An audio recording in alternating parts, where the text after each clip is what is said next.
You're watching Drake Wing Gaming. Enjoy the video. Hey guys and gals, Nary here from Drake Wing Gaming. So if you know me on Twitter, the Gaming Drag. Today I'm coming back at you another Let's Play episode of Remember the Flowers. So, yeah, Cooper, you done goofed, Cooper. I'm not gonna forget what you did to us, Cooper. I'm coming for you in the night, Cooper.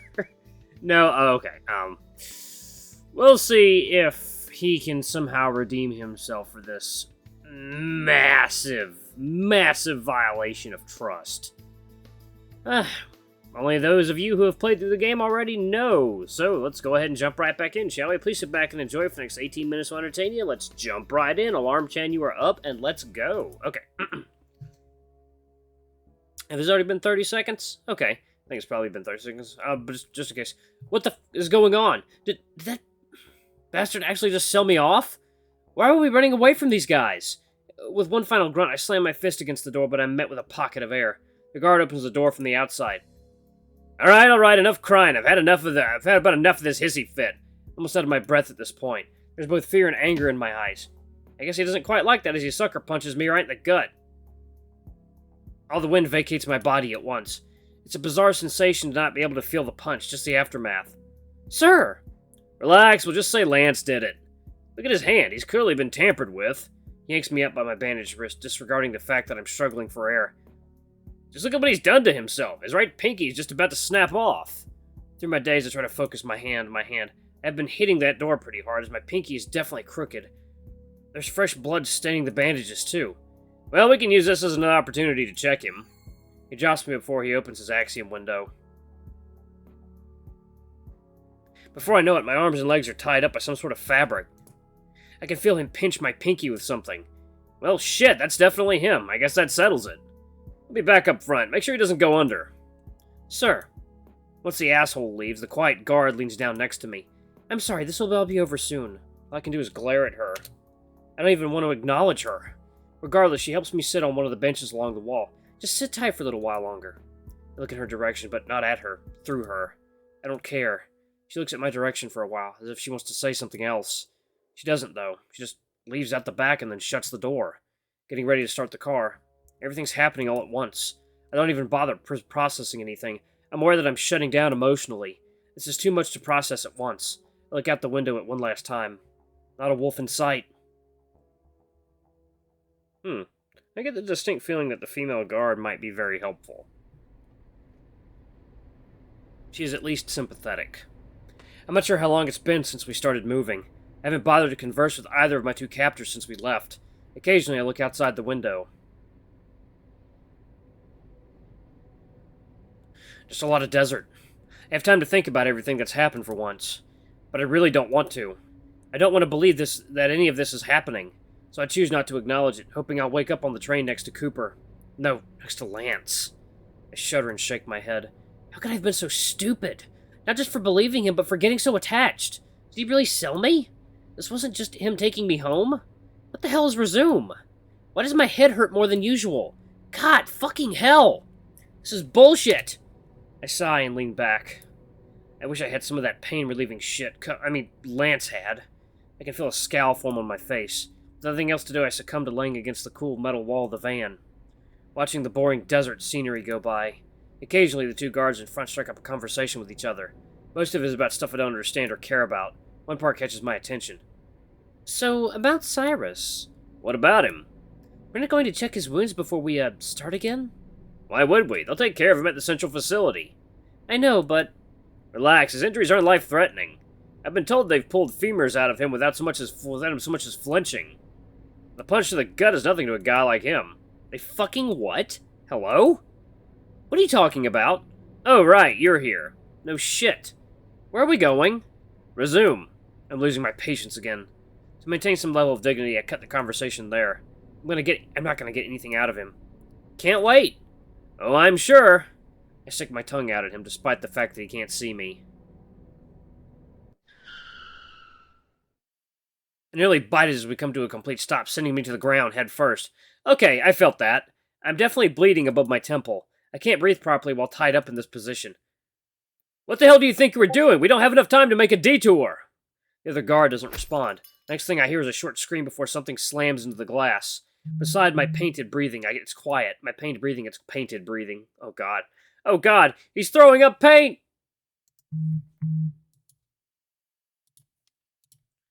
I hear the front door open, along with the guards shouting at someone.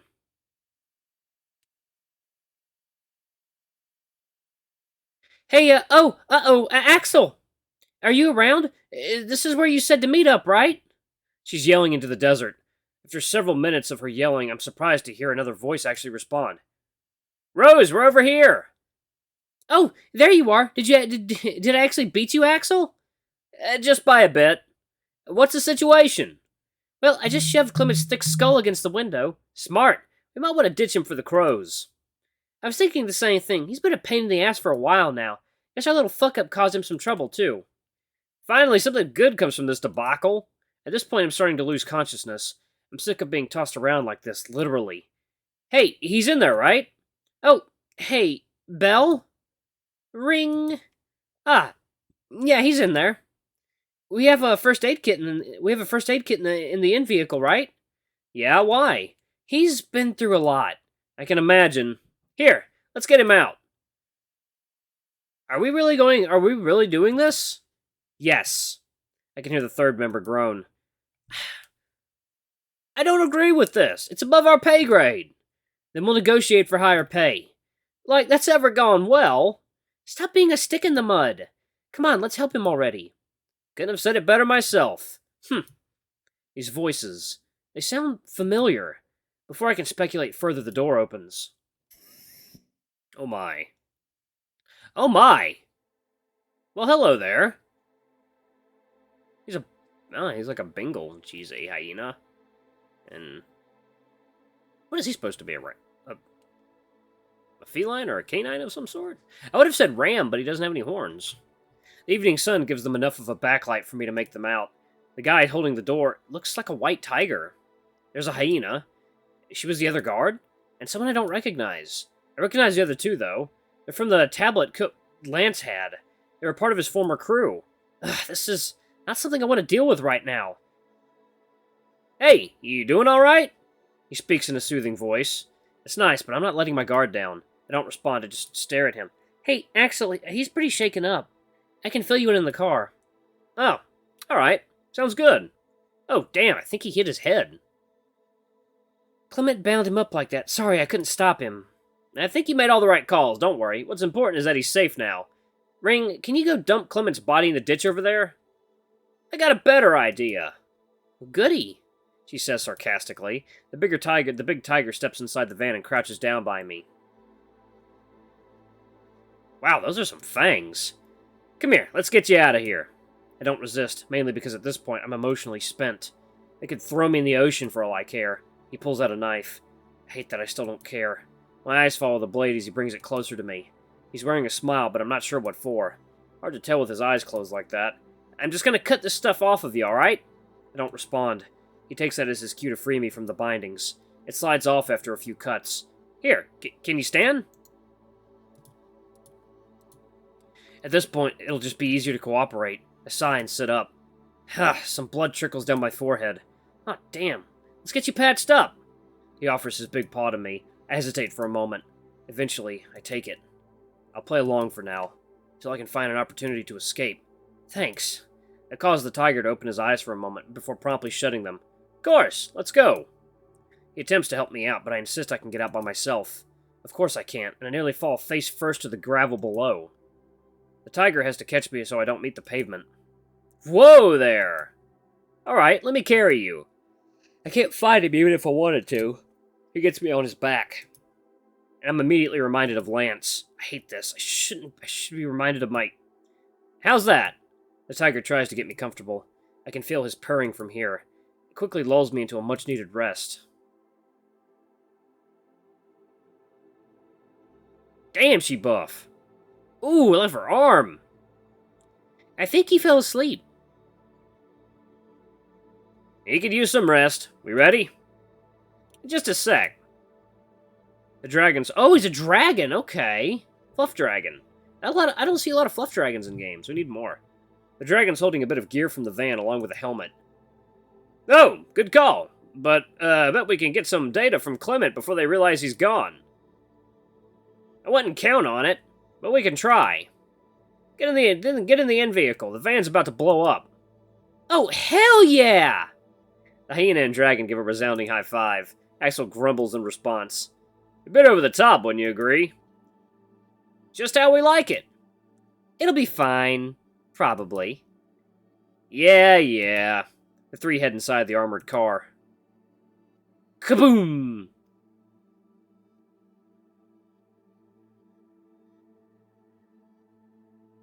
Oh, okay then. The white tiger lays their unconscious recruit on the padded bench. We need to talk about this. We will talk later. Let's just give him some time to rest. Fine. Alright, let's move out. I'll drive. Sounds like a plan. Ring? It's detonating. Better hurry up. Woo! Oh boy.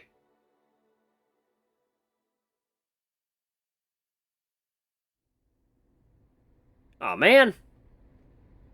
A growing headache eventually wakes me up again. I wanted to see the detonation. I'm not sure what time it is, but I must have been out for at least an hour or so. I groan at him. I groan at my throbbing skull. It's difficult to stay asleep like this. It's going to be fine. I think this is a terrible idea. I'm facing the wall, but I can hear a pair of people sitting right behind me, less than a few feet. Oh. You really want him to join us, of all people? Well, it wasn't my idea, it was the boss's. Why does she want him to stay? He's been around for a long time. He could have some useful information. Well, let's interrogate him before relocating him. Shh. He's trying to sleep. Axel, this is a bad idea. I'm not so sure about that. This wouldn't be the first time. You're way too sentimental. Xavier is long gone. He's not going to know about him. This isn't about Xavier. But if he happens to know something, I'd like to hear about it. I can hear the dragon grumble right behind him. Where's he going to stay? You can stay in my room while we clear out the storeroom. You're really going to let him live with us? I don't see why not. Come on, you loved the last recruit. That causes the dragon to stumble. That's different. Just relax, I'll take care of him. You don't have to do anything. Whatever. Just give him a chance, alright? No promises. I can hear the tiger sigh. Let's follow his, Cyrus's example and get some rest. Whatever you say, boss. Attaboy. I can practically hear the dragon scowl from here. What a lively bunch. I can't help but wonder what the hell they're going to do with me. Well, they probably have much more positive plans for you than the last guy did. Sleeping in a moving vehicle has never been something I was good at. I'm pretty sure I slept better on the train than here. Although, I guess that was moving too. I don't know, I'm too tired and confused to make sense to myself right now. The constant chatter behind me seems to have stopped. It's pretty quiet other than the running the running of the car, and even then, it's just a low hum. The thoughts bouncing around in my head are loud enough to drown it out. Something catches my attention, however. The flipping of a page. Guess someone's awake after all. As much as I don't want to interact with anyone right now, I can't really lay like this all day. I try to steel myself. I'm not going to let anyone else influence me. With a deep breath and a loud grunt, I push myself up.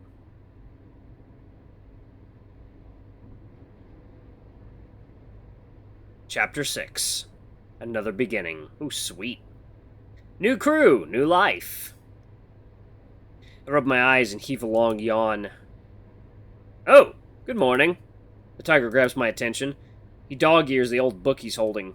Hope you slept well. How you feeling? I find myself glaring at him.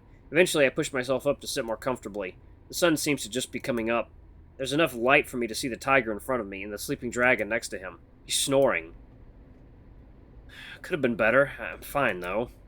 I respond curtly, trying to give him the hint that I don't want to talk right now. He doesn't seem to get it. He's acting way too friendly. That's good. Most people don't take multiple blows to the head very well. Although, I guess you're not most people. Wouldn't know. I lost my memory. He's taken aback by how nonchalant I am about that. Oh, I'm sorry. You don't recognize me, then? No. He frowns a bit before trying to smile. The tiger's eager to keep a conversation. I don't really listen. I'm suddenly reminded of the days where I'd call a cab. More often than not, the driver wouldn't take the hint that I just wanted some quiet. Eventually, he snags my attention. Hey, are you sure it's okay? Sure you're okay? Mm-hmm. Alright. When we make a pit stop, we'll look at those injuries. Sounds good. He scratches his cheek. Do you want to talk? Not really, no. Well, I guess that's a bad way of putting it. Do you have any questions? I sniff and shrug in response. He sighs. Well, look, I can't really... He pauses as if contemplating. Sorry, I just want to help. That's nice of you. I'll be fine. I'm being stubborn just to hold some... I'm just being stubborn just to hold some semblance of power, even though I have a billion questions running through my head. Well, we can at least introduce ourselves. You already know my name, he grimaces. Well, yes, but it's more for formality's sake. I sigh. I guess I'm not going to be able to avoid him. Alright, I'm Cyrus Cantwell. The tiger coughs. Oh, you can call me Axel. That's not your real name, is it? Again, he seems taken aback by my bluntness. I don't want to mess around anymore. Well, no, it's not. I can't tell you that right now. How come? It's, don't say classified. I tense up. Hey, sorry, I'm not trying to upset you or anything. I try to release my tension with a long, drawn-out breath. I'm not exactly in a good mood. Can't say I'm surprised.